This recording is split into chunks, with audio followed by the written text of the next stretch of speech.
All right, we're live. Welcome, guys. So, in today's live stream, we have something very, very interesting for you guys. So, we got Crypto Elliot with us here, and he is a certified Elliott Wave analyst and trader. So, he's going to show you the secrets of Elliott Wave theory. But before we are going to run a quick ad from our partner, right after this one, we're going to get right into the analysis. Prime XBT is the most powerful trading platform offering immediate access to over 30 assets. Trade cryptocurrencies, forex, commodities, stock indices, and much more, all from a single Bitcoin settled account. Visit the link below and start trading on Prime XBT in minutes.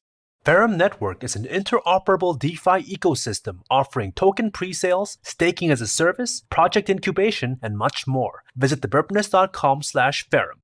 Globe is an upcoming crypto derivatives exchange offering up to 100 times leverage on crypto and DeFi perpetual contracts. Sign up for early rewards at thebirbnest.com/Globe. Radix is the first Layer 1 protocol built specifically to serve DeFi. More information at thebirbnest.com/Radix. YFDAI is democratizing finance by creating the most secure, transparent, and user-friendly ecosystem of DeFi products. To learn more, visit thebirbnest.com/YFDAI.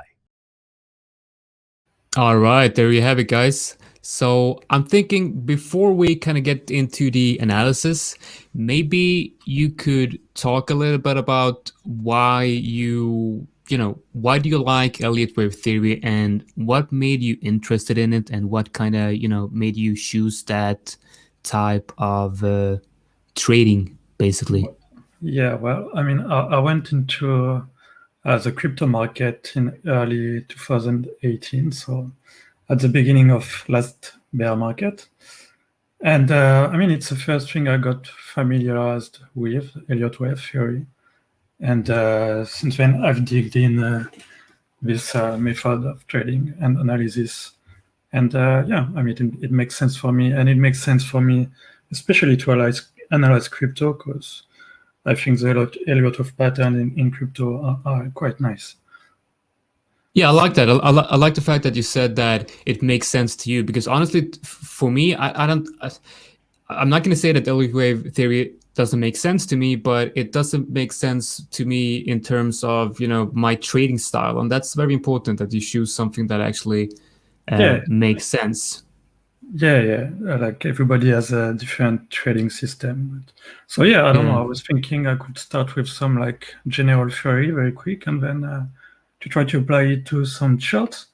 Yeah, exactly. So before we run into or take a look at the charts, I just want to remind you guys that are watching right now to like the video and subscribe to the channel. And also, we are actually right now running a pretty big offer in the Birb Nest where you will get 10% off on every purchase using crypto. And you also have a discount code that you can use to gain 20% extra on your purchase. So if you pay with crypto plus the discount code, you have 30%. If you pay with fiat and the discount code, you have only 20%. So guys, check it out. The offer is not going to last very long, so definitely check that out. And yeah, let's bring up the charts and let's take a look at some Elliott Wave theory analysis. All right, so let's go with the very basic template that you're going with when you're using Elliott Wave theory. So you have this template of 5 waves up, and you have like important Fibonacci level, which are most of the time gonna be hit. So you have the 618 retracement for wave 2. You have the 1618 extension for your wave 3. Then your wave 4 is going to retrace to the 382 most of the time. Of course, it can vary, but it's like the generic template, right? And then you're going to finish with your wave 5. So that's really like the basic. And yeah, I was thinking maybe I can show you this on the chart. So this is Sia coin. And I really like this chart for the run of 2015, 16, 17, because it really fits the template to the perfection, where we have these 5 waves up, with wave 2 here to the 618, and then your wave 3 to the 1618 here, and then your wave 4 retraces to the 3-2 more or less before you get your wave 5. So really, yeah, that's really the basic of Elliott Wave, this 5-wave template. And I don't know, I was thinking maybe we can apply it to what's going on right now on Bitcoin. Yeah, that would be beautiful. Yeah. Could I just have one question about the fibs? I always wondered, like, to use Elliott Wave theory effectively and correctly. Do you always, like, do you have to incorporate the Fibonacci tool, or could you in some way analyze these waves without using the Fibonacci tool? Well, it helps you to determine where you are in the cycle. Like, for example, if you have just a wave which doesn't reach here 1618 extension, but only a 121, then it's likely not a wave 3, and probably it's something else, and it's probably actually not a 5-wave at all. And it's probably like a corrective pattern which is gonna fail. So it doesn't always hit perfectly, but it's a general guideline which helps you to determine where you are at in the pattern in general. All right, so yeah, that makes sense. So using the Fibonacci levels to kind of guide you through where the tops and bottoms might be based on the fib levels. Yes, exactly. All right. So I'm gonna invert this, and we're gonna check on Bitcoin, because in April actually we had a pretty beautiful impulse wave here to the downside, which was a 5-wave structure. Yeah, so in this 5-wave template, very often what you're gonna get is in a wave 2, you're gonna have very often, not always, a 3-wave type of correction, which is gonna be contained within a parallel channel. Oops, there was a channel like this. And then your wave 4 quite often, again, but not always, is gonna be a triangle pattern like this, A, B, C, D, E, before you finish the wave 5. And what was really nice in this pattern is that you had very nice triangle here in this wave 4. So you had this A, B, C, D, E wave 4 pattern. And then in the wave 5 in red here, you also had, at a lower degree of trend, another impulse wave, right? That you can subdivide like this: 1, 2, 3, 4, 5, at a lower degree of trend. But you can count like this, and in this wave 4 here, you had actually another triangle.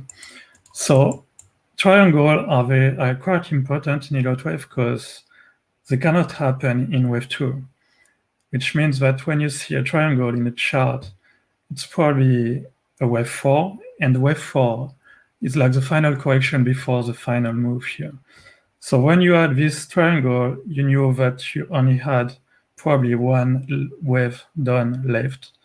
And when you have a second triangle in a row, it makes it much more certain even that this trend is coming to an end and that you're gonna get a bounce. If that makes sense so far.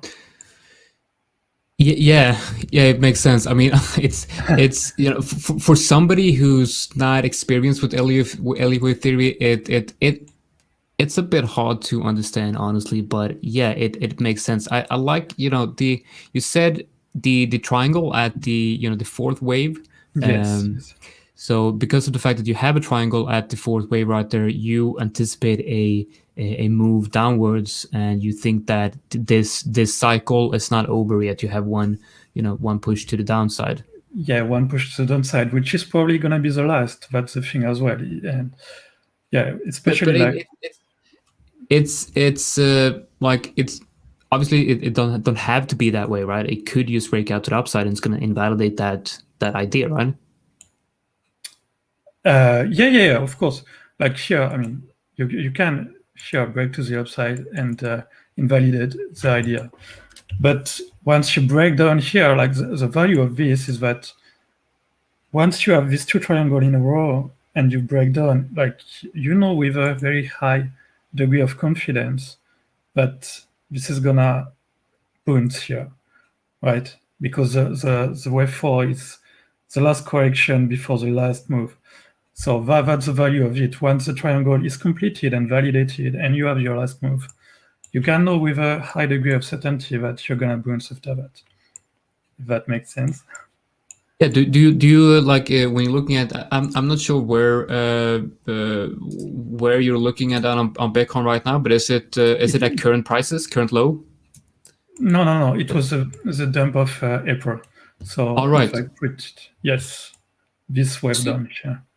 So Yes. do you take into consideration like if like any if it's any major support areas or something like that? Do you take into consideration like if that structure or that fifth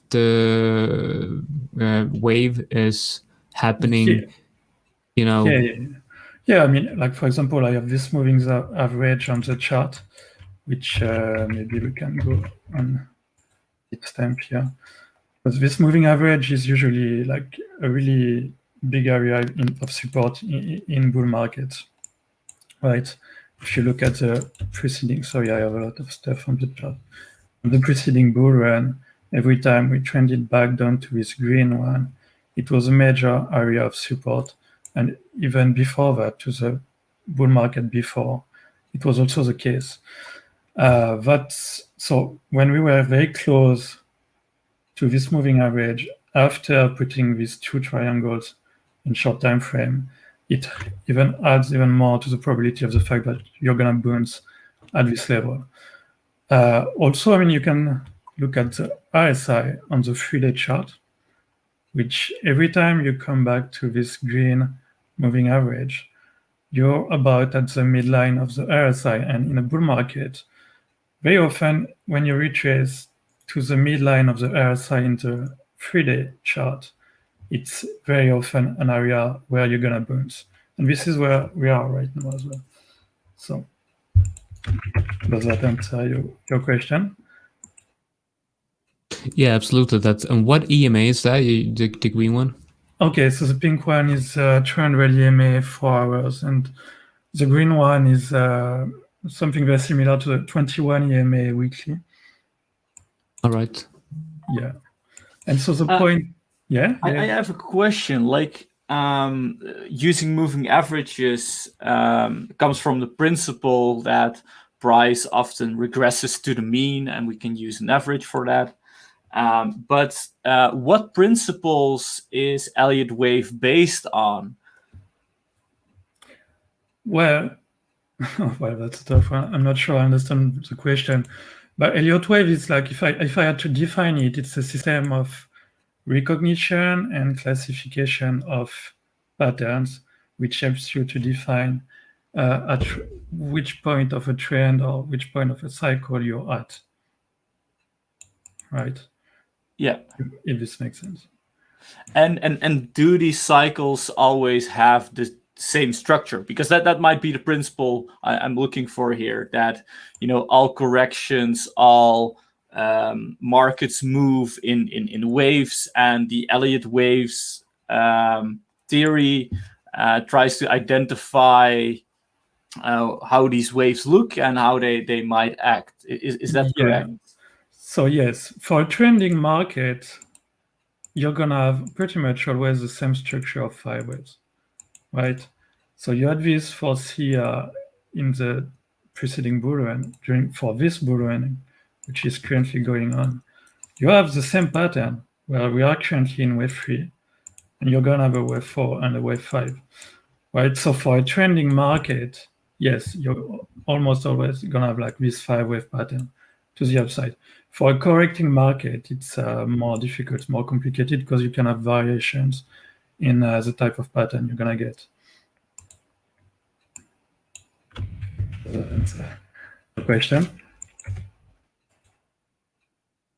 Oh, yeah. So within these corrections, because that's basically what happens between these 5 waves, like when you go from 1 to 2 and 3 to 4, those also have some names, or actually letters. Could you tell us a little bit more about how these work, and do they always have that same structure within those 5? No. So they can vary. I mean, as I said, like most of the time in Wave 2, you're gonna have like a 3-wave corrective structure, which is gonna retrace to the 618 most of the time, and which is gonna be contained in a parallel channel. That's gonna be the standard, but of course you have variation of that, and as well as the triangle. Again, like I don't know, maybe it happens a triangle in Wave 4, like maybe I don't know 25% of the time, and sometimes it's a pattern that you can even really recognize. Like corrective patterns are much more tricky than trending pattern in Elliott Wave. But when you get a pattern that you can easily recognize, which is either this 3-wave pattern or a triangle, this is where you can gain certainty and I don't know, more accuracy into knowing where you're at in the cycle. Okay. And as a trader, I want levels of invalidation for trade triggers, for exits. What in this wave would indicate? Let's start with the entry trigger. Where do you enter a trade in these patterns? The basics is for Wave 2, like you're gonna try to enter around the 618. You can start entering at the 50, or you can start entering even when you see a 3-wave corrective pattern, which can be a more shallow retracement than even a 50. It can be a 382. Like 618 is the standard. Then your invalidation point is gonna be basically the start of your Wave 1, and your target is gonna be the 1618 or the 1414 Fibonacci. So sorry, it's gonna be the other way around, like this, right? I inverted the chart. Okay, like this, right? Yeah, makes sense. And for your Wave 4, so invalidation of Wave 4 is when Wave 4 starts to enter into the price territory of Wave 1. You're not supposed to have Wave 4 entering into price territory of Wave 1. So that's a very important rule, because some when I see Elliott Wave analysis, often people say first, like, this is the expectation for the waves, and then they mention that the count is invalidated. Is that what they mean, that when a count is invalidated? Yes. Exactly. If you have like a 3-wave move of this type and you start retracing into the price territory of Wave 1 here, then this is not a Wave 3. It's probably a corrective pattern, ABC. It's something different, right? So you have this invalidation for Wave 4 when you start entering into the price territory of Wave 1. Okay. Yeah. So for Wave 4, for example, you can enter here the 382, and with your invalidation at the price territory of your Wave 1, and you can target, I don't know, this algo target, for example. Okay, so you have this type of trade. So would you enter where you would enter where you think the beginning of Wave 2 is, and then take profit at the end of that wave, and then enter again, or would you try to? Yeah, you can do that. You can actually. So you enter not at the beginning of Wave 2, towards the end of Wave 2. Yeah. So you try to enter towards the end of Wave 2.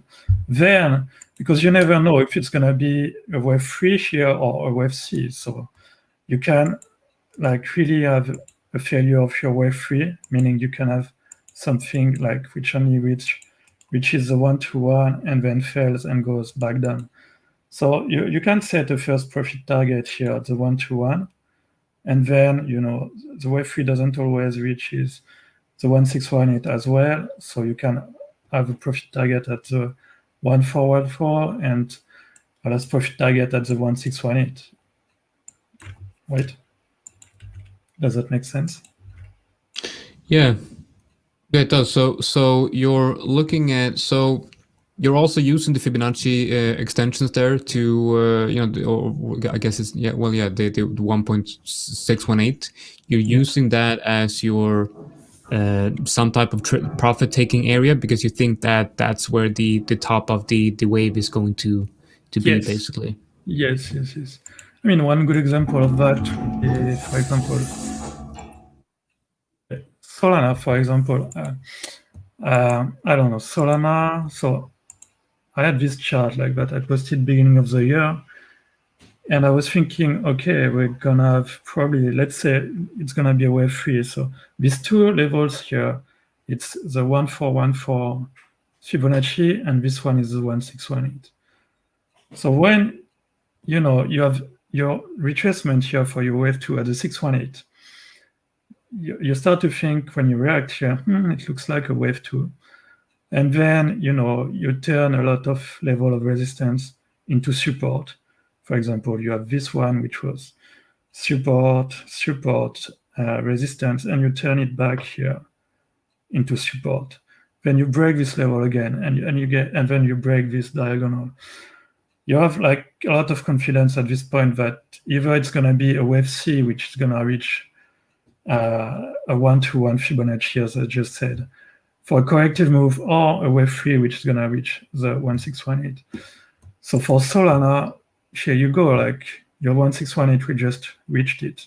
So for me, like if you entered towards the end of wave 2, that's a solid take profit area, and then you can wait. I mean, in my opinion, we still have one more tiny to go, but that's another thing. But then you can wait, for your wave 4 to form, to re-enter lower, and then to try to re-enter for having this wave 5 up there, if that makes sense to you. All right, so that's interesting. I would like to ask you on Solana, what makes you think that we have some more room to go? Like, what makes you think that the 3 is not where we are at currently? Okay, well, I mean, first, like this moving average, right? It's been acting as a strong support since the beginning of this wave 3, and we are currently right on it. Also, I mean, I think the subdivision of this wave 3 makes some room for a last push-up, and because in Elliott Wave you can subdivide every wave, and I think we are currently in this current where you have this last push coming, in my opinion. But again, like at this point, you're really like looking for for the last bit of this wave 3. It's like, in my opinion, we're reaching the end of this wave 3. If it's not ended yet, like there's no guarantee on that. So obviously, like, the later you come into this wave 3, the higher the risk. Because, I mean, you have to keep in mind, like, wave 2 was a 75% dump. So in case, like, wave 3 is ended right now, you expose yourself to this kind of dump.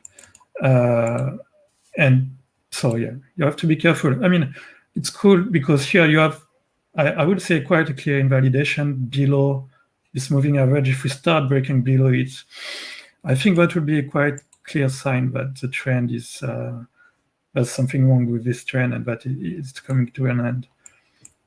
Right. So you're basically looking for some type of change in behavior of the current move, like losing the EMA or having a lower lows and lower highs. And when you have that breakdown, you're going to say that, all right, so this is now the end of the second wave. Yeah, the same way it happened here for the wave. Or is it the end of? Sorry, is it the end of the third wave or the second wave? I guess the first one, third one. Yeah. Okay. Yeah. I mean, even if we top here in the short term, pretty sure like that we're gonna, even if it was a top here of wave 3, you have a very high probability that we're gonna take this top by the end of the year, I would say, right? Because you're gonna have your wave 5 coming at one point after you get your your wave 4 correction.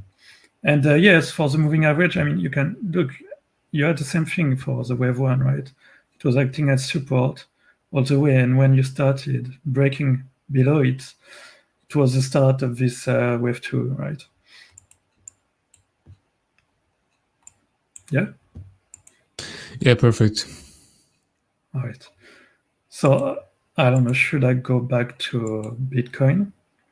Yeah, you know what? I think it would be cool if you could maybe look at Bitcoin, and maybe we have some question here about maybe we could take just a quick question from the audience if that's okay with you. Sure.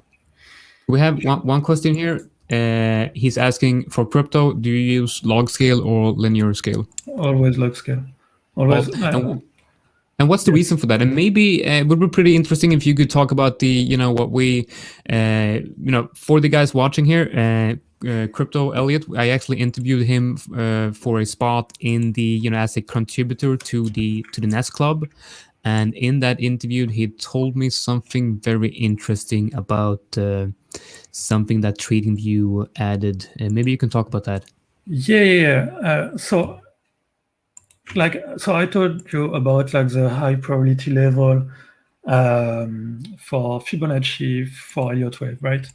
The 618 for your wave 2, then the 1618 for your wave 3, and then the 382 for wave 4. So I'm gonna redraw it, right? Without for CR coin. And I'm gonna so you have this very high probability retracement on the 618 here for CR coin for your wave 2. That's when you're using the log scale option for your Fib tool. If you don't use it, what you end up having is something which makes no sense to me, at least. And in terms of Elliott Wave, it makes not so much sense at all. For your wave 2, not only you go very low, but also for your wave 3 and your wave 4, here, if again, I'm still on log scale option. If I remove this log scale option, then your 1618 is here, and your 121 actually barely even breaks this top of the first wave. So yeah, it doesn't make so much sense at all. And I don't know, maybe another way to look at it would be to look at Bitcoin in the long run. Because if you remove this log scale option on your Fibonacci tool, what your Fibonacci tells you, and I'm going to put maybe the 75 here, right? So your Fibonacci tool tells you that, for example, this move is 1, and tells you that this is 0.75, and it tells you that this is 0.25. Right, so does that make sense to you? Something like this? I don't know if I'm clear, but your Fib tool tells you, oh, this is 1 or 100%, okay? No, I think you're clear, and I think the interesting part here is the fact that when using the log scale and when you're using the Fibonacci tool without the log option, obviously the Fibonacci tool will be based on the linear price chart, and price will be based on the log scale. So the difference between the Fibonacci, obviously they're not going to make sense unless you are on the same scale, basically. Yes. So yeah, one thing about this is that if you're on short time frame, it's not going to change much, because the price movement in terms of percentage is not going to be that different. But when you go on very high time frame, like I am here on Bitcoin on the 3-day chart, then you're going to have a really huge difference. And look, if I take this Fib pool, not only it doesn't make sense to say this is 75% and this is 25%, but also your Fib tool retracement doesn't hit at all, right? And if you put your log scale here, well, all of a sudden you have a 3-2 here, right there to the tick. And for me, yeah. And now your Fib tool tells you that this down there is 25%, and this is 75%. And to me, it makes much more sense. And if you actually extend this, and you see what we hit here was algo target to the tick. So, yeah. Yeah, so what happened was Tradingview actually didn't have this setting in the Fibonacci tool before you actually contacted them, right? About this. Yes. Yeah. I mean, so it was an option which was available on some other chatting platform. And so when I realized that it was available on other chatting platform, I used this other chatting platform to compare what was going on. And like it makes much more sense, like for me at least, to use this log scale option on the Fibonacci tool, right?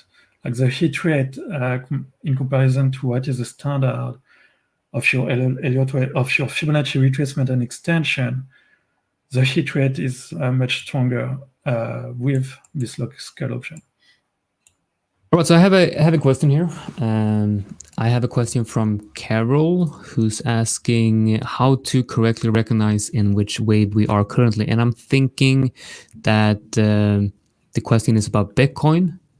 And I think it would be interesting if you could maybe look at Bitcoin on the daily, let's say the higher time frames, and try to put the apply your analysis on the this current bull market that we are in, and where you think we're heading and why you think we're heading there. Exactly what I want to see. Great, man. Yeah.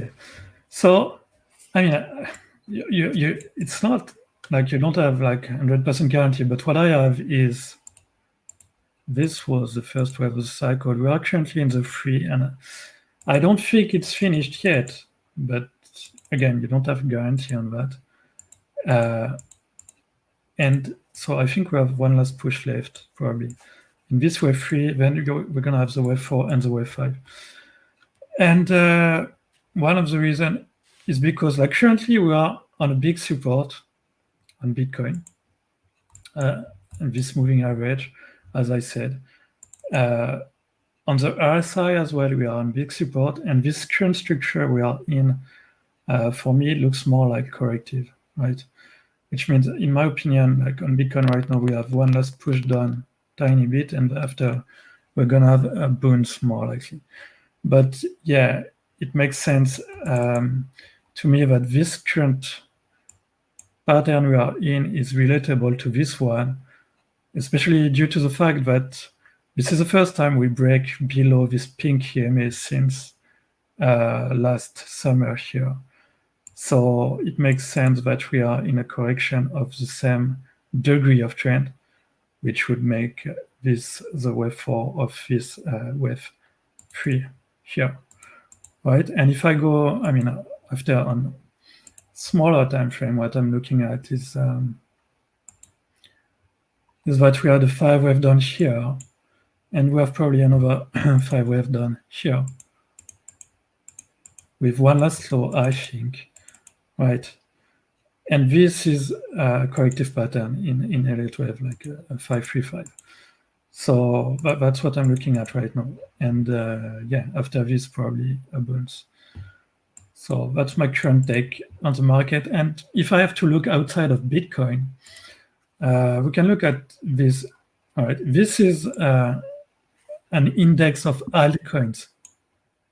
So this is not about Bitcoin here, but it looks like it's doing the same thing, right? Where we had this wave 2 here that you can recognize due to percentage of retracement, the length of the correction in time, and also due to the fact that this was where we broke, for the only time we broke below this pink EMA. And before this, we were all the time above it. And since then, we have been above it as well all the time. And because of this, I'm waiting for a wave 4 of this same degree, right? And the wave 4 of the same degree, we're going to have confirmation for me, but it has started when we start breaking below this pink EMA, like we did right there. Okay, and you can as well combine this with the RSI, for example.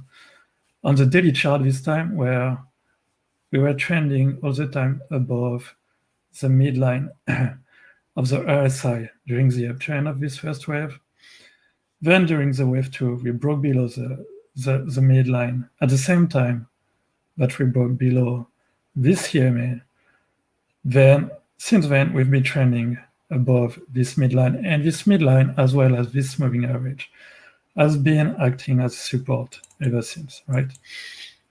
So, and well, I mean, I can also talk maybe about the subdivisions of this current move that we have on altcoins, where for me, it looks like something like this. All right, it looks like something like this, where we have, and this wave 3, in a wave 3, like there's another rule or guideline, is that the wave 3 of 3 here is the moment of the market where it's gonna be the most vertical. You're gonna move up at the highest speed and with the least retracement. So because we have this vertical move here, it makes me quite confident that this right there is wave 3 of wave 3, which helps you to anchor a count as well. And this wave 3 of 3 is also a 1618 here. So that's what I'm looking at for now. And I do think the same as on Solana, that probably as we're going to have one last push up, then your wave 4, and then you're going to finish later this year with your wave 5. All right, so I have, were you going to say something, Abe? Yeah, I was actually seeing some questions in the chat, and I also saw a chart request for Dodge, and I'm actually interested on how you could have played that one. And well, you set up the chart. I want to remind our viewers that there is still the sale going on. It ends on Tuesday, so make sure you got your orders in before, on Monday or before Monday, because we have some huge discounts, and after that the prices go up. So check out the website, visit the link below, and check out the subscriptions. But let's continue with the Dodge chart and how Elliott Wave would have got this insane move. No, I mean, Dodge is it's quite hard. Like, I mean, we had this wave 1 and 2, like at the same time at the entire market. So then, I mean, there was no way, in my opinion, to anticipate the fact that this wave 3 was going to be that crazy. Like, again, your template in Elliott Wave just tells you that wave 3 is going to be 1618. So that should be your expectation, but you're going to have something like this. No, obviously, when you start moving crazy like this, I mean, you just have to go with it, and to, how to put it, to readjust your count at every step of the way. Like, for example, when you had this corrective pattern, like this sideways, like, I mean, you can call it whatever, pennant. Like, it was quite clear that it was gonna move up again. And maybe on Dodge, we actually, we have this 1618 here. So inside your wave 3, as you go, you can probably go like this. And since you have 1618 here, and this was the most vertical, well, it's been vertical all the way, but until this happened, like, it would have made a lot of sense to think this was the end of wave 3 of 3, then wave 4, and last wave 5 to go up, if that makes sense. But yes. So what you're also saying is that, like, what happened with Dodge was also a lot of like news-based, more newer investors, maybe a little less organic than with other charts. Is that where Elliott Wave, and I think most of the technical analysis maybe fails to, work, or it shoots beyond all the expectations? Sure. Like, I mean, in a bull cycle, like, you're always gonna have one coin which is more hyped than one other at one point.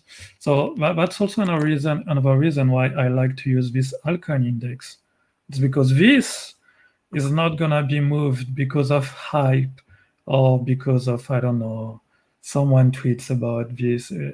Okay, because in this you have it includes a lot of altcoins, so it cannot be moved by hype. But one individual coin, yes, it can be moved surely by some hype, like, and there's no way to anticipate it. Like, it's just how it is. I don't think anybody would have be able to tell you that Doge would have done something like this year. I mean, it's no, absolutely not. I only played the first wave because, often if you look at the Bitcoin chart, Doge had these cycles where it, pumped once, but this pumped 3 times. And we have seen that.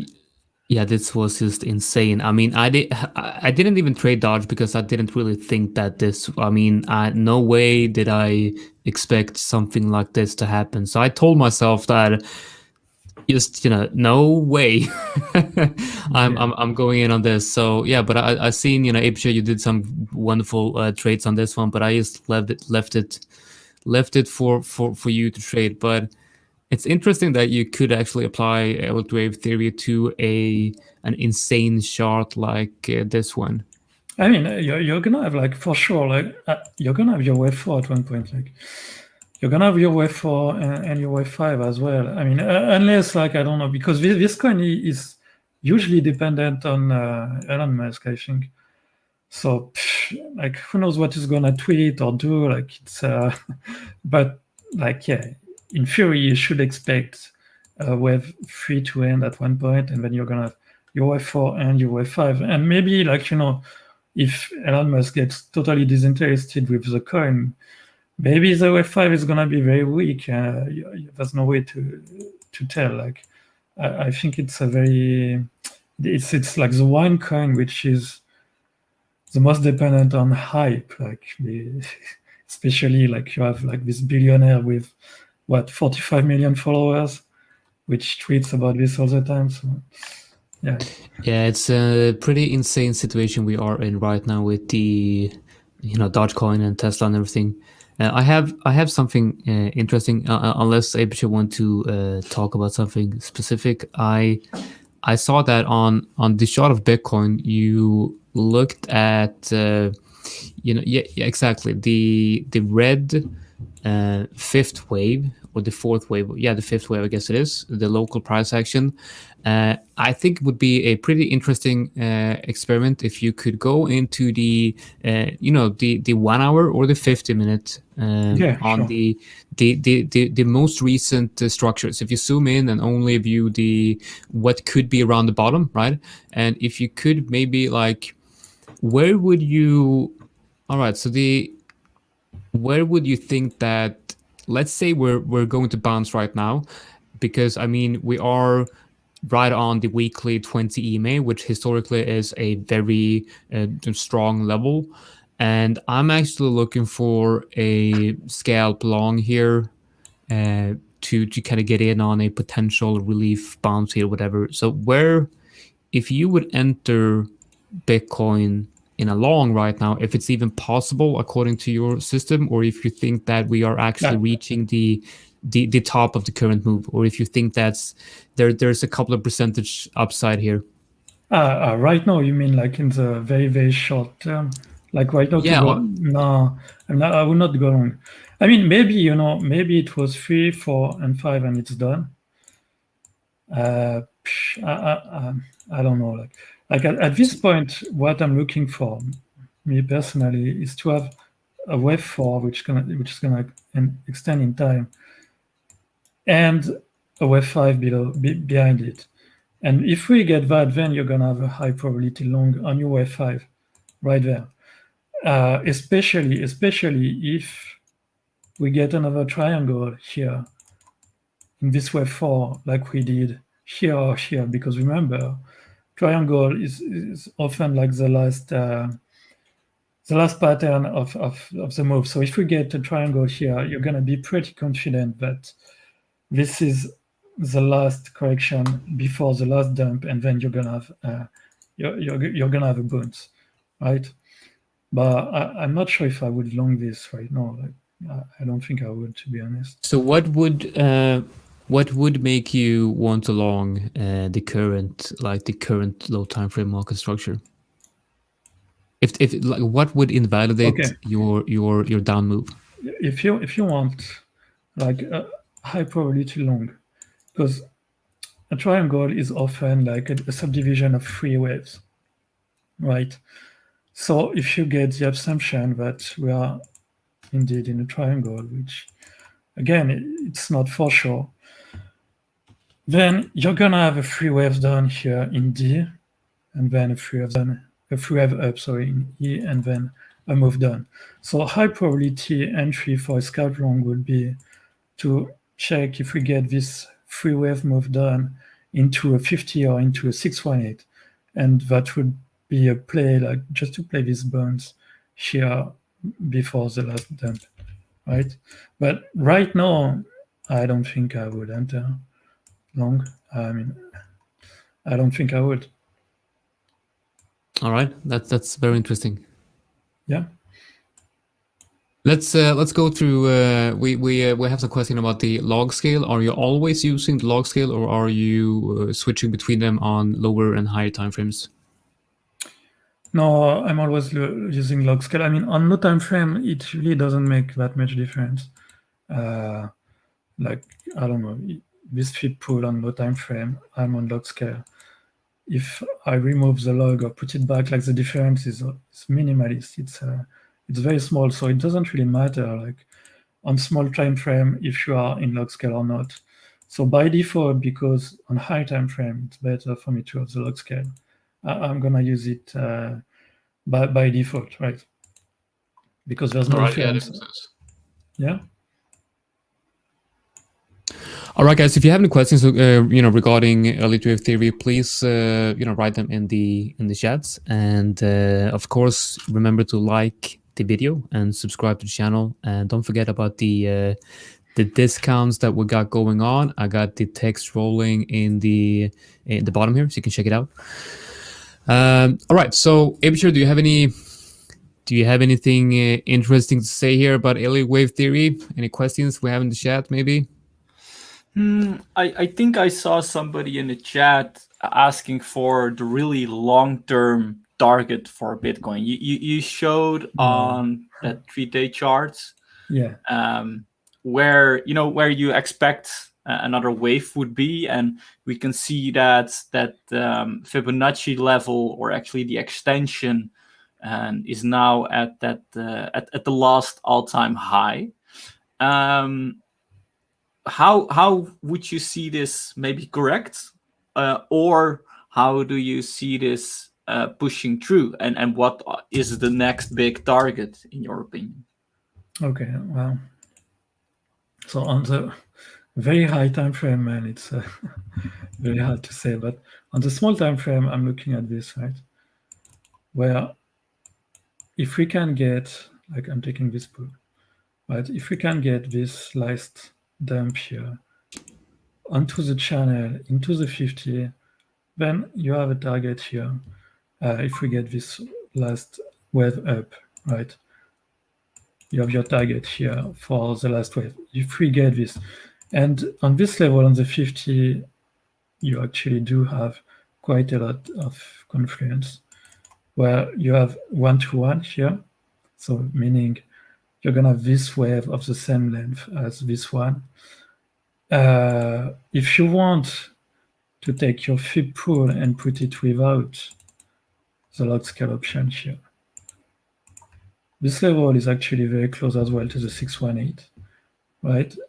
And if you take your fib pool from there to there, you have your algo target to the downside here at the same level. So right there, you have a lot of confluence. like there's 4 different Fibonacci levels plus the channel. So I'm not saying we're gonna go down there, but if we're gonna go down there, I'm gonna be very interested in a long, in which case the target will be here, and you can take like, you know, your first profit at the all-time high and then target this. But yeah, and for the very, very long term, I mean, it's really, it's really tough, man. I don't know. Just ride the trend and see where it will go. Yeah, exactly. I mean, like for altcoins, once we're gonna have this wave 4, okay, like what you can do, if I go back to C, to have the target for your wave 5, it's you take the distance from 0 to 3, project to wave 4, and then your wave 4, very often, but not always, again, it's a guideline. It's gonna be a 618, right? So you can apply this to your long-term chart. Like, I don't know where wave 4 is gonna end. Let's say it ends here. And then you put your 618. Well, that's a bit high, but okay. But that gives you a rough target, okay? Or another target could be the algo target of this fib retracement pool here at the -236. All right, but yeah, but the trend as it goes. I mean, I don't really see the point of, I don't know, like giving long-term targets. Yeah, I mean it's interesting, right? Because but I mean when looking at the high time frames, it's like, for example, I'm posting stuff on Twitter and I'm saying like, well, I think that the current area that we are in right now, I actually do think that it's a high probability area for a bounce. Even if there's a we got some very strong levels, above and below, but a lot of people they are talking about sub 40 or the low 40K levels. But in my opinion, it doesn't really make any sense to talk about these kinds of levels because you have so many levels before that, So it's interesting to look at the high time frames, especially to the downside and obviously to the upside as well. But you have to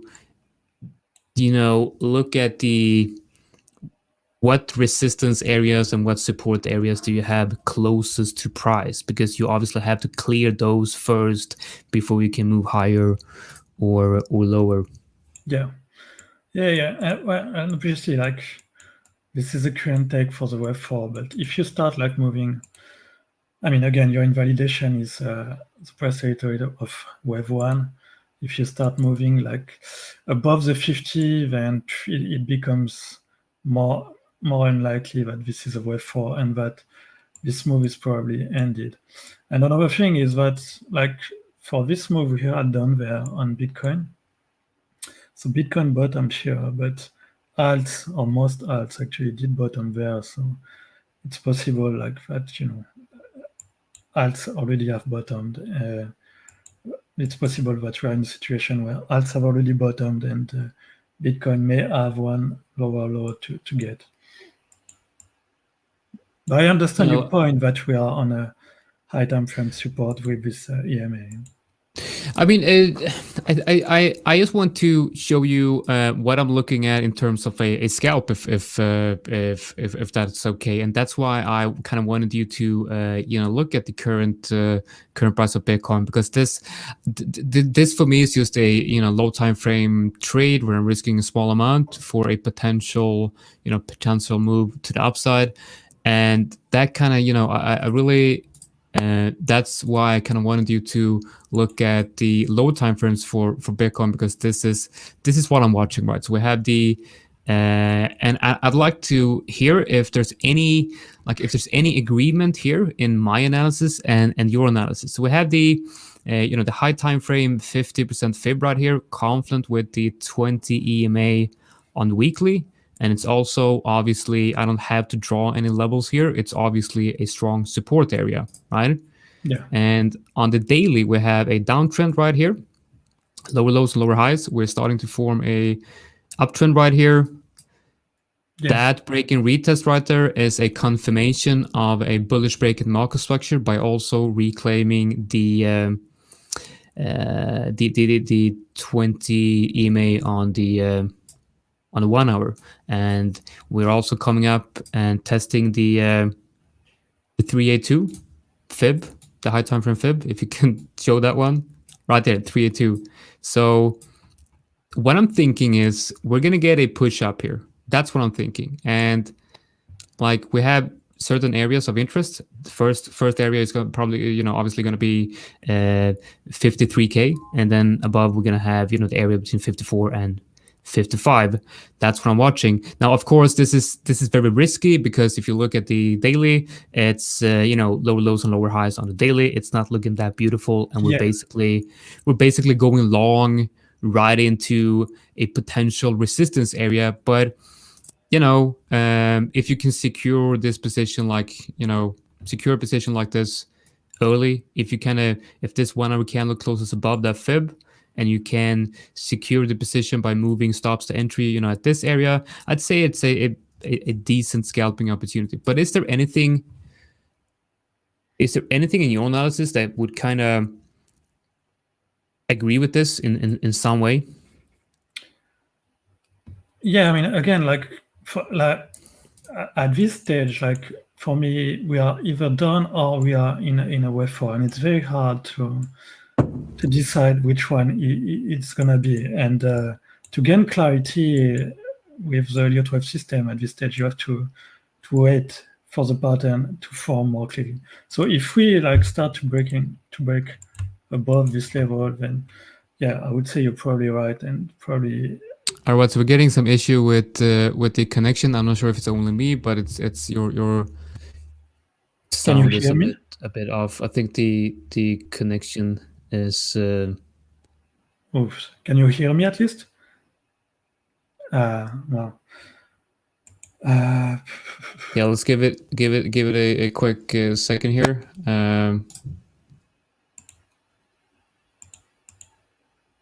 Maybe it's me, so you can maybe go ahead. Say, do you have me? Can you hear me? Can you hear me? Could you guys maybe write in the chat if you can successfully hear me, or if okay. where the connection problem is, because I'm getting some error here.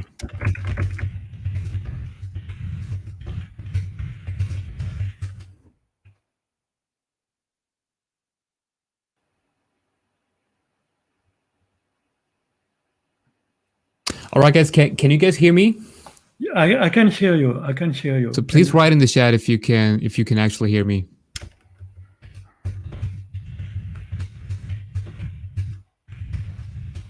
Right, you can go ahead and continue. Sorry, it's okay. yeah, I can hear you and everything works good. It was my connection that actually went down for some weird reason. Sorry about that. Okay. Sorry, let's go. Yeah. So yeah, for scalping, I mean, again, for the Elliott Wave system at this stage, there's not super good clarity.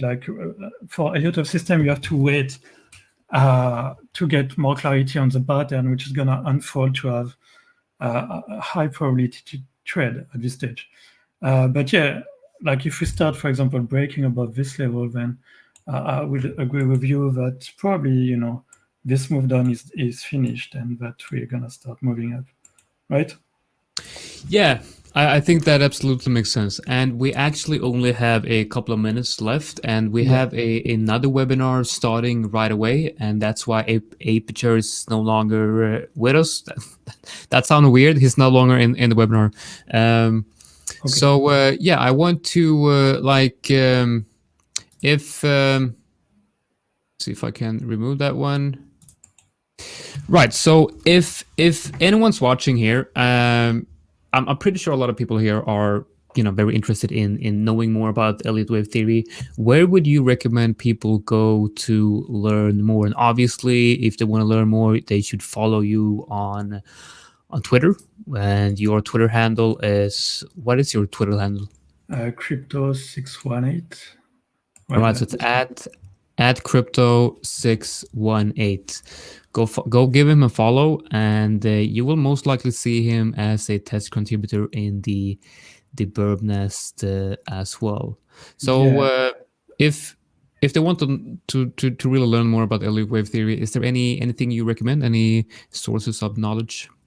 Yes, so I do have on my oops. Yeah, so sorry about that. I do have some tutorials on my YouTube channel that you can get through my link tree here. You click on YouTube, and I have some Elliott Wave tutorial on YouTube for free. So it's for free, so you can go and watch it and learn more. And then, I mean, if you want to learn even more, you can click on this link. It's Elliott Wave Principle. It's a Bible of Elliott Wave, and it's for free, so you can get it there. All right, beautiful. So yeah, if you guys have any questions for Crypto Elliott here, he will most likely be available in the Birb Nest Discord. So definitely check that out. We are a bit over the time here, and we have another webinar starting. So I would like to thank you all for joining, and thank you, Crypto Elliott, for joining us today. And I'm pretty sure we're going to see a lot of more of you in the future. All right. Thanks for having me. And yeah, see you soon. Take care. Okay.